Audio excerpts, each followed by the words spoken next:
आमिर खान।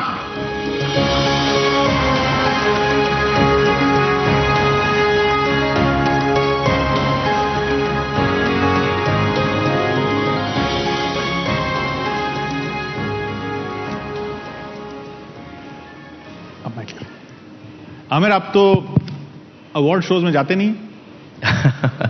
अक्सर नहीं जाता हूं मैं, एक आध गया हूं। आपने गोलापुड़ी अवार्ड्स का नाम सुना है? चेन्नई में गोलापुड़ी अवार्ड्स, वहां पर गया हूं मैं। बहुत ही छोटा सा अवार्ड है, वो टीवी पे नहीं दिखाया जाता, लेकिन मैं वहां गया था। यहां भी आया हूं मैं। एक और बात आप लगातार कहते हैं कि आप ये कभी नहीं बताते कि कौन सी चीज आपको अच्छी नहीं लगी, कहीं किसी का दिल न दुख जाए। हाँ, तो शहर आपका पसंदीदा कौन सा है? मुंबई। जहां अपना घर है वहीं। मुझे बड़ी तकलीफ हुई, अभी तक मुंबई को अवार्ड नहीं मिला। मुझे उम्मीद है कि आगे चल के जो कुछ अवार्ड्स बाकी है ना अभी, आई होप कि मुंबई को कोई अवार्ड्स मिले। लेकिन मुंबई मेरा सबसे अजीज शहर है, मैं वहीं पैदा हुआ हूँ और वहीं पला बड़ा हूँ, और मुंबई ने मुझे बहुत कुछ दिया है। तो मेरा फेवरेट सिटी तो मुंबई है। क्या है मुंबई में? एक तो मेरी यादें हैं, मेरा पूरा जीवन वही है। उसके अलावा मुझे लगता है कि मुंबई की खास बात यह है कि वो एक ऐसा शहर है जहां लोगों में बड़ा प्यार मोहब्बत है। बड़े एक्सेप्टिंग लोग हैं, जजमेंटल नहीं है हम लोग मुंबई में। सब अपनी जिंदगी गुजार सकते हैं। आपने अभी पब्लिक ट्रांसपोर्ट का कहा, दिल्ली ने जीता शायद जी। अच्छा किया, दिल्ली ने जीता। लेकिन मुंबई में भी अच्छा है पब्लिक ट्रांसपोर्ट, और वहां भी बिजली नहीं जाती। लेकिन सड़कें बेहतर हो सकती हैं, सड़कें बेहतर हो सकती हैं।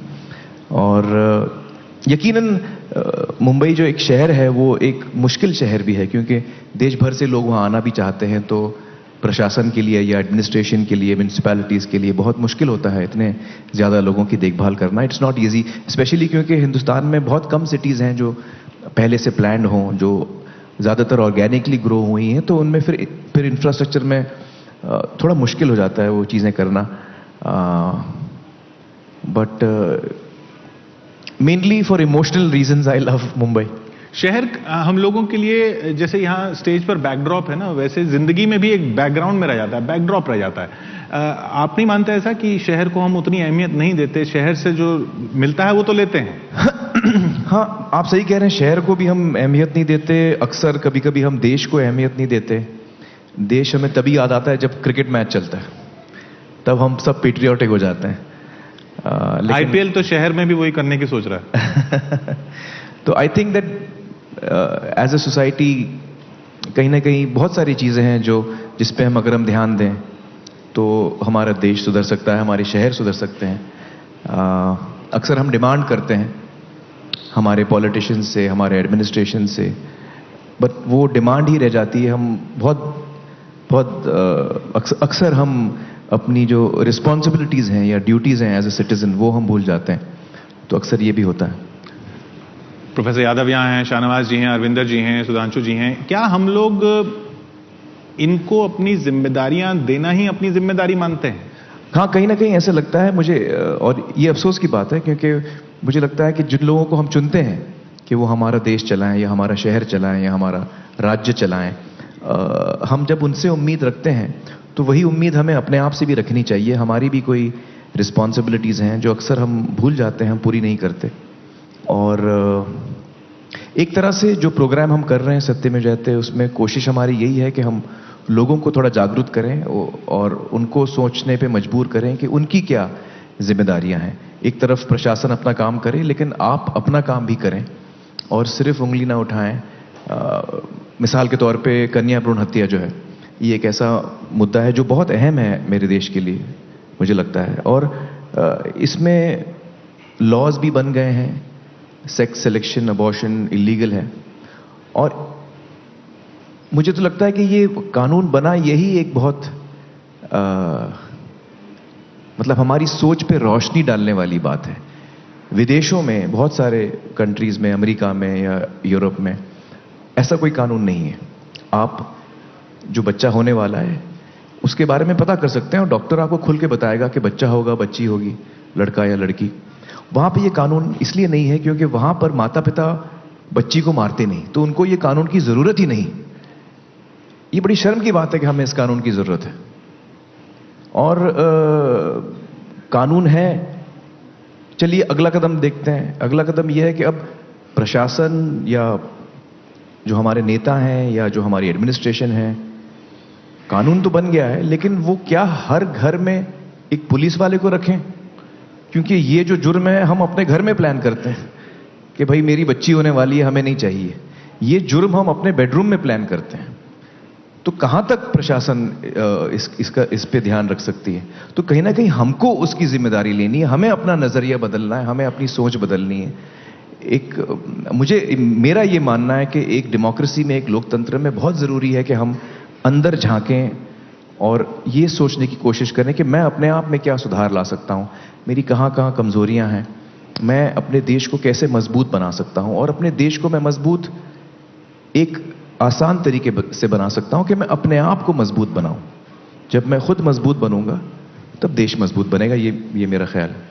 आमिर, मुझे ख्याल आ रहा है कि हम अपने नेताओं से, अपने प्रशासकों से हमेशा सवाल करते रहते हैं। आज क्यों ना ये लोग आपसे सवाल करें? हाँ, जरूर जरूर।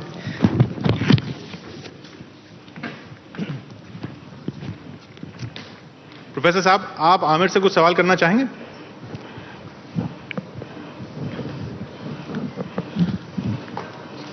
आमिर साहब ने इतनी सृजनात्मक फिल्में बनाई हैं, लोगों को इतना कुछ दिया है, और अभी भी जो कह रहे थे कि हम अपने आप में झांकें, ये अपने आप में एक ऐसी चीज़ है जिस पर लोग अमल करें तो पूरे समाज और पूरे देश का सुधार हो सकता है। कानून के बल पर, डंडे के बल पर ये सारी चीज़ें सुधारी नहीं जा सकती। मैं उनकी हर बात से सहमत हूं, इसलिए कोई सवाल उनसे नहीं करना चाहता। शाहनवाज साहब।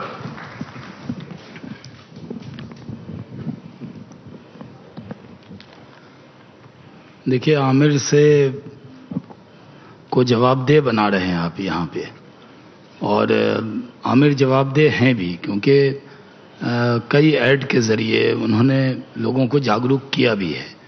तो ये सही है, मैं सहमत हूँ इस बात से कि सिर्फ सरकारें ही जिम्मेदार नहीं है, सब लोगों को जिम्मेदारी लेनी होगी। मैं सिर्फ ये सवाल उनसे करना चाहता हूँ, क्योंकि आमिर ने दो बड़े काम बड़े किए हैं, खासकर एक में सांसदों के साथ वो जुड़े हैं। मैं तो क्योंकि एक युवा सांसदों की एक टीम थी जो 2 लोकसभा से काम कर रही थी जी, और उसमें अलग अलग पार्टी के सांसद आमिर से जुड़े जी, और हम सब लोगों ने मिलकर, हमारी इमेज ये रहती है कि हम आपस में लड़ते हैं, झगड़ते हैं, लेकिन एक कंस्ट्रक्टिव पार्ट आमिर ने खुद देखा है जुड़कर जी, और हमने कुपोषण को नेशनल एजेंडा चंद सांसदों ने अलग अलग दल के राजनीति से ऊपर उठकर बनाया और उसको इम्प्लीमेंट करके दिखाया। जी, तो मैं जरूर चाहूंगा कि आप ये बता सकते हैं देश को कि कुपोषण पर सांसदों का जो रोल है वो आपको कैसा लगा, इसके बारे में अगर आप उस पर रोशनी डालें।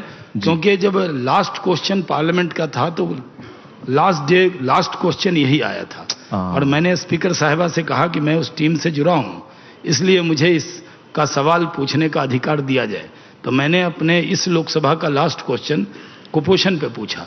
तो कुपोषण पे जो आपने काम किया और उसमें जो सफलता मिली उस पर रोशनी डालें तो मुझे खुशी होगी। जी जी जरूर। ये कई सालों पहले की बात है जब मुझे कुछ सांसद मिलने आए थे और वो अलग अलग पॉलिटिकल पार्टीज के थे और उन्होंने मुझसे कहा कि देश के सामने एक बड़ी समस्या है जो है मैल न्यूट्रिशन की, कुपोषण का जो इशू है, ये बहुत बड़ा इशू है हम सब के लिए और हम पॉलिटिकल पार्टीज का जो भी अंतर है उसको अलग रख के हम एक साथ एक प्लेटफॉर्म में आ रहे हैं ताकि हम इस इशू को एड्रेस कर सकें और हमें आपकी इसमें मदद चाहिए क्योंकि इसमें लोगों तक ये बात पहुंचे, ये बहुत ज़रूरी है। तो शुरू में तो शाहनवाज जी मुझे लगा शायद आप लोग ऐसे ही बोल रहे हैं वाकई आप लोग करेंगे नहीं करेंगे, लेकिन आप लोग एकदम अपने बातों पे खरे उतरे और वाकई आखिर तक आप लोग एक साथ ही रहे इस मुद्दे पर और मुझे खुशी है कि उसके बाद हमारा बहुत बड़ा कैंपेन चला इसको लेकर जिसका मैं एक हिस्सा बन पाया प्रधानमंत्री जी से भी हम लोग सब मिलने गए थे, मैं भी साथ चला था सभी सांसदों के। और ये यकीनन एक बहुत ही गंभीर मुद्दा है हम सबके सामने। करीबन almost 1 in every 2nd child, करीबन 2 में से 1 बच्चा कुपोषण का शिकार है। और कुपोषण ऐसी चीज है जो नजर नहीं आती, तो उसको टैकल करना बड़ा मुश्किल है, क्योंकि एक तो पता ही नहीं लोगों को कुपोषण क्या होता है। खैर, पूरा मैं कैंपेन आपको यहाँ नहीं समझाऊंगा, लेकिन मुझे बड़ी खुशी हुई थी। आप बिल्कुल सही कह रहे हैं शाहनवाज जी के, जिस तरह से आप लोग सब एक हुए और इस मुद्दे को आपने टैकल किया। हम देश के लोग यही चाहेंगे कि जिन लोगों को हम चुनते हैं सांसद में आने के लिए, वो एकजुट होकर मिलकर देश की समस्याओं का सामना करें। यही हम उम्मीद रखते हैं आपसे। मैं आमिर साहब से कहना चाहूँगा कि पॉलिटिशियंस के बारे में उन्होंने जो बात कही, और दूसरा उन्होंने कहा कि लोगों को अपनी जिम्मेदारियां समझनी चाहिए। मैं समझता हूँ आज सबसे बड़ी जो विडंबना है, पॉलिटिशियंस के बारे में हर आदमी उंगली जरूर उठाता है, और कुछ लोग तो उंगलियां और सवाल उठाते उठाते राजनीतिक पार्टियां बना लेते हैं। इनका क्या इलाज किया जाए, इसके बारे में जरूर कुछ रोशनी डालें।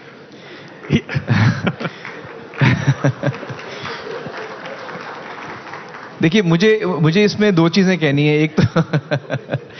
एक तो मैं ये कहूंगा कि जितने लोग राजनीति में आए अच्छा है, इसमें कोई बुरी बात नहीं है। लोकतंत्र है, जितने लोग जुड़े हैं सोशियो या पॉलिटिकल अवेयरनेस आए लोगों में, ये अच्छी बात है।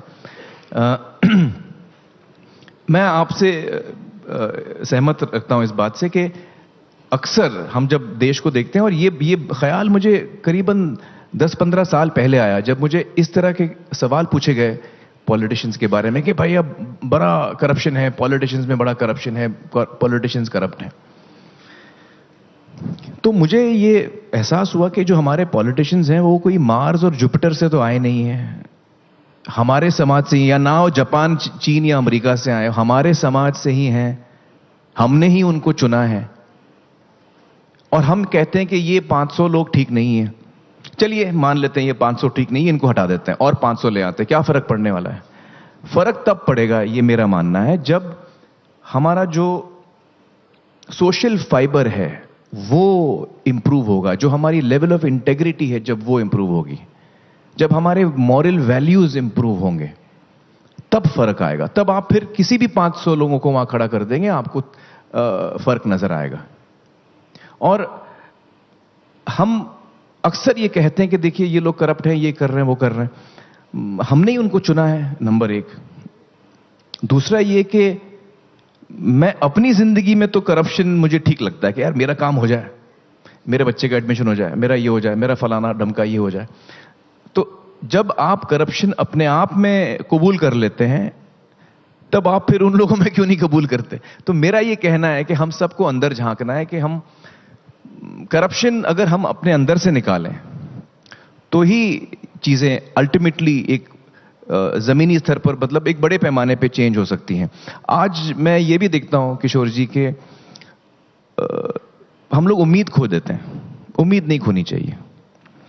बहुत सारे अच्छे लोग हैं हर क्षेत्र में, पॉलिटिक्स में भी कई अच्छे लोग हैं, हर फील्ड ऑफ वर्क में बड़े अच्छे लोग हैं और अच्छा काम कर रहे हैं। तो हमें एक तो उम्मीद नहीं खोनी चाहिए। दूसरा मुझे एक चीज कहनी है कि जो हमारा नजरिया है ना, काफी हद तक हमारा नजरिया जो है उसमें एक करप्शन आया है एक तरीके का, और वो मैं बताता हूं क्या। ये कि एक जमाने में जो हमारे लिए विलेन होते थे, जो खलनायक होते थे हमारे लिए, जो उनकी क्वालिटीज होती थी कि वो गलत काम कर रहे हैं, बल का गलत प्रयोग कर रहे हैं, संवेदनशील नहीं है, सेंसिटिव नहीं है, नेक नहीं है, उनके इरादे ठीक नहीं है, ये जो जितनी क्वालिटीज बहुत ज्यादा कनिंग है, सेल्फिश हैं, अपना काम करके आगे बढ़ रहे हैं, इस किस्म के लोग हमारे आज नायक बन गए हैं, वो हमारे हीरोज बन गए हैं। हमको उनको देख के लगता है कि यार ये देखो ये कहां निकल गया आदमी, यार मुझे भी वहीं पहुंचना है। वो मेरा आइडल बन गया है, वो मेरा हीरो बन गया है। और वो इंसान जो नेक है, ईमानदार है, सच्चे राह पे चलने की कोशिश कर रहा है, संवेदनशील है, अपने बल का कोई गलत प्रयोग नहीं करता, या शायद अपने बल का प्रयोग करता भी नहीं है कभी कभी। हमको लगता है यार वो बड़ा बेवकूफ इंसान है, हम उस पर हंसते हैं, हम उसका मजाक उड़ाते हैं। तो ये जो शिफ्ट हुआ है हम में, ये हमारे अंदर ये शिफ्ट हुआ है कि हम उस इंसान का मजाक उड़ाते हैं जो हमारे शास्त्र या जो हमारी जो अलग अलग किताबें हैं, किसी भी आप मजहब की किताब उठा के देख लीजिए, जो अच्छे काम हमको सिखाए गए हैं, वो हमको आज लगता है कि यार ये जो हमारे अंदर ये तब्दीली आई है, इस पे सोचना हमको बहुत जरूरी है कि हम उन चीजों को एक बार फिर हम उन चीजों की इज्जत करना शुरू करें जो सही हैं। ये मुझे लगता है। तो इंट्रोस्पेक्शन का बहुत जरूरत है इस वक्त हमारे देश में। इसी पर कोई सवाल नहीं, इसी पर आप कुछ कहना चाहेंगे मनीष? बिल्कुल, क्योंकि एक मिनट दीजिए। आमिर खान ने बड़ी अच्छी 2 फिल्में बनाई हैं एजुकेशन को क्वेश्चन करते हुए, तारे ज़मीं पर और 3 इडियट्स। इन टोटलिटी देखें तो उसमें एजुकेशन सिस्टम को, एजुकेशन के पर्पस को टोटली क्वेश्चन किया गया है। क्यों पढ़ाते हैं हम, क्या पढ़ाते हैं, क्यों रेस में लगा रहे हैं हम अपनी अगली पीढ़ी को। आपने बड़ा अच्छा बोला कि हम सिस्टम को चेंज करने के लिए, ये सारी समस्याओं को सॉल्व करने के लिए हर घर में तो पुलिस वाला तैनात नहीं कर सकते, पर मुझे लगता है कि हर घर में किताब तो जाती है, और किताब माने एजुकेशन तो जाती है, एजुकेशन के और खासतौर से स्कूल एजुकेशन। लेकिन प्रॉब्लम यह है कि स्कूल एजुकेशन से लेके हायर एजुकेशन तक हमने इंसान को मशीन बनाना, उसे एक रेस में लगने वाली नट बोल्ट बनाना सीख लिया है। पर उसको इंसान बनाने के लिए हम कुछ करते हैं क्या उस पढ़ाई में? और जब तक वो नहीं करेंगे, वो अच्छी मशीन बन सकता है, पर वो अच्छा इंसान कैसे बनेगा? और मैं सिर्फ इसलिए क्योंकि यहाँ जो डिबेट चल रही है, आप भी बोल रहे हैं लगातार उस पर कि साहब जब भी समाज क्वेश्चन उठाता है, साहब पॉलिटिशियंस ऐसे हैं, तो पॉलिटिशियंस की तरफ से क्वेश्चन उठाता है साहब समाज ही ऐसा है। तो it's like chicken and egg, उसको ठीक कहां से करना है? मुझे लगता है ठीक करने की जरूरत तो है, और एजुकेशन के बिना शायद इस धरती पे इन समस्याओं को हल नहीं किया सकता। एजुकेशन में भी मैंने से एजुकेशन सबको कहा एबीसी सिखा दीजिए, उससे नहीं होने वाला है। मॉरल एजुकेशन नहीं, मॉरल में आपको एजुकेशन का कंटेंट चेंज करना पड़ेगा। प्रॉब्लम यह है कि मॉरल एजुकेशन की किताब तो हम रख लेते हैं, बाकी सारी फिजिक्स केमिस्ट्री उसको रेस के लिए मशीन बनने के लिए लगाए रखते हैं। तो मॉरल एजुकेशन भी क्या करेगी बेचारी, एक पास हो जाता है वो। जी, आप सही कह रहे हैं। एजुकेशन आप बिल्कुल सही कह रहे हैं, बहुत जरूरी है। और जो मॉरल साइंस का एक हमारा क्लास होता है, वो अभी अहमियत खो चुका है। और जो हमारे मॉरल वैल्यूज हैं, जो हम बच्चों को सिखाते हैं, वही वो सीखते हैं। और बच्चों पर बड़ा असर पड़ता है घर से, स्कूल से। ये 2 जगहें हैं। घर पे हम बच्चों को बोलते हैं, अरे बेटा झूठ मत बोलना, और खुद हम झूठ बोलते हैं, और वो देखता भी हम झूठ बोल रहे हैं। किसी का फोन आ जाता है, बोलता है अरे उसको बोलो पापा घर पे नहीं है। तो वो बच्चा सोचता है यार मुझे तो बोला जा रहा है सच कहो, और मैं सीख कुछ और रहा हूं। तो बच्चे जो हैं वो हमारे एक्शन से सीखते हैं। तो I think that's one very important thing कि how we bring up our children is a very important aspect today of our lives, और उसी में हम एक तब्दीली बड़े स्तर पर ला सकते हैं थ्रू एजुकेशन। एजुकेशन पे जैसा मनीष ने भी कहा, आपने फिल्मों के जरिए बहुत संदेश दिए हैं। सत्यमेव जयते में आप संदेश दे रहे हैं। जब एक एक्टर इस तरह के रोल करता है जिसमें एक संदेश जाता है, क्या वो संदेश एक्टर के अंदर भी इम्बाइब होता है? उम्मीद तो हम यही करते हैं। और ये मुझे खुशी होती है जब हम देखते हैं कि जो सेलिब्रिटीज हैं वो आगे बढ़ के आ रहे हैं, बहुत सारे सोशल काम में जुड़ रहे हैं, या अच्छा मैसेज दे रहे हैं। किशोर, मेरा ये मानना है कि एक क्रिएटिव इंसान की क्या जिम्मेदारी होती है समाज में। देखिए, डॉक्टर की जिम्मेदारी होती है कि वो सेहत के बारे में देखे, समाज की सेहत के बारे में देखे। लॉ एंड ऑर्डर मशीनरी का काम है कि हमको सुरक्षा दे।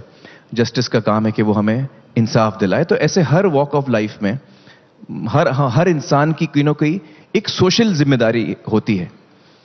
तो एंटरटेनर्स की क्या जिम्मेदारी है?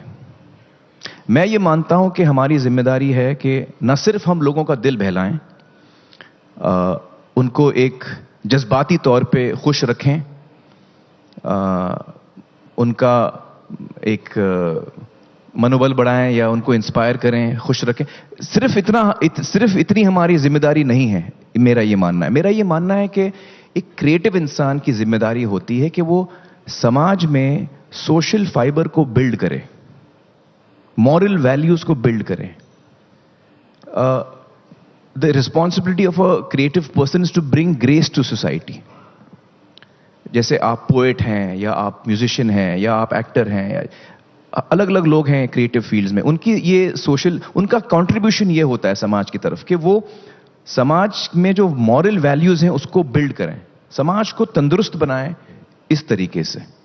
And I think that is a very important responsibility that creative people have, you know, and I take that very seriously. Dibang भी हमारे साथ मौजूद हैं, वरिष्ठ पत्रकार। दिबांग, आपका आमिर से सवाल।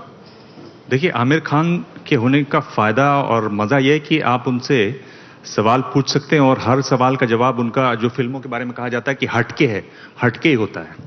मैं आपसे ये सवाल पूछ रहा हूं कि इस बार करीब 81 करोड़ मतदाता होंगे, जिसमें साइजेबल नंबर यानी करीब 15 करोड़ नए फर्स्ट टाइम वोटर्स हैं।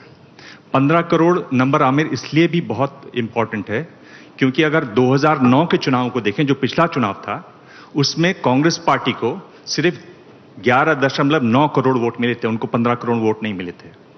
बीजेपी को देखें, 7.8 करोड़ वोट मिले पिछले चुनाव में 2009 में टोटल वोट्स मिले, टोटल वोट्स। और इस दफा 15 करोड़, और इस बार 15 करोड़ तो फर्स्ट टाइम वोटर्स हैं। ये वो लोग हैं जो पहली बार वोट करेंगे। ये वो देश है जहां 35 साल से कम के 65% लोग हैं जी, 25 साल के कम के 50% लोग हैं। बहुत सारे आंकड़े मैंने उछाल दिए।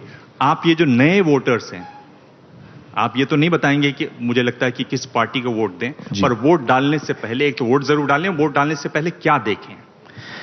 देखिए, एक तो मैं इनसे कहूंगा कि वोट जरूर डालें। दूसरा, मैं उनसे ये कहूंगा कि सोच समझ के वोट डालें, और वोट डालने से पहले मेरा एक ही उनसे रिक्वेस्ट होगी। मैं एडवाइस तो क्या करूं, मैं उनको एक रिक्वेस्ट कर सकता हूं सारे यंगस्टर्स को कि हमारे जो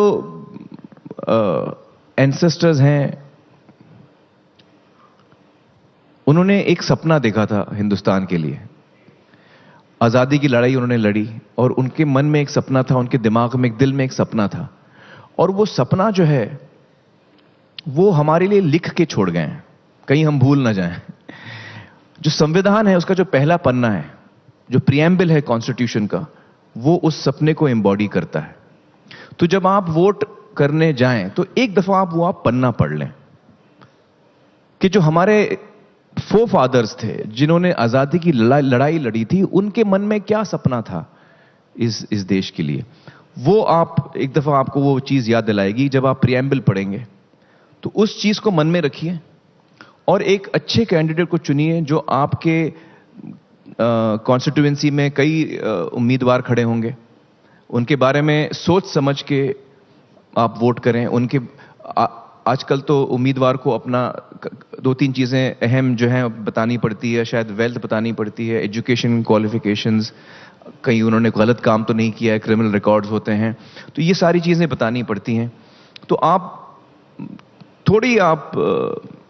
थोड़ा कष्ट उठा के आप मालूमात करें, सोच समझ के। लेकिन आप, ये मेरा एडवाइस है कि आप प्रीएम्बल का पहला पन्ना पढ़ें।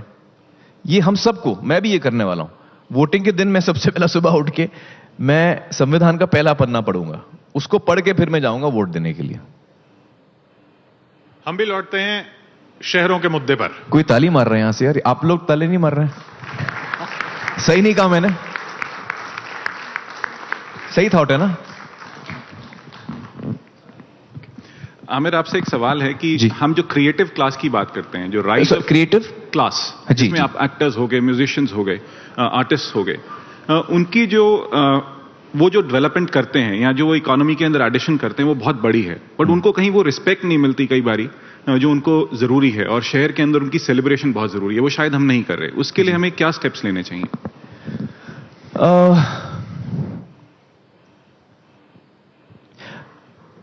आई थिंक क्रिएटिव लोगों के लिए बहुत जरूरी होता है कि उनको इज्जत मिले और उनको प्यार मिले, बहुत जरूरी होता है। हर क्रिएटिव इंसान जब वो काम करता है, पैसे तो हम सब कमाते हैं, लेकिन हम सब के लिए बहुत अहम चीज ये होती है कि क्या आपको मेरा काम पसंद आया, क्या मेरा काम पहचाना गया, ये बहुत जरूरी होता है हम सब के लिए।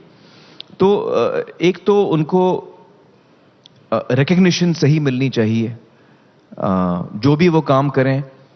हर काम में कुछ एक प्रोडक्शन सेक्टर भी होता है या पब्लिशिंग सेक्टर होता है, या जो लोग उसमें आर्थिक स्तर पर उनके साथ क्रिएटिव लोगों के साथ जुड़ते हैं वो उनको सही क्रेडिट दें अपने काम का, और फाइनेंशियली उनके साथ हमेशा ईमानदारी हो, वो जो कुछ काम कर रहे हैं उसका उनको सही क्रिएटिव सपोर्ट मिले, क्योंकि क्रिएटिव जो फील्ड है उसमें बहुत अनसर्टनिटीज बहुत होती हैं, तो ये 2-3 चीजें जरूरी होती हैं जी।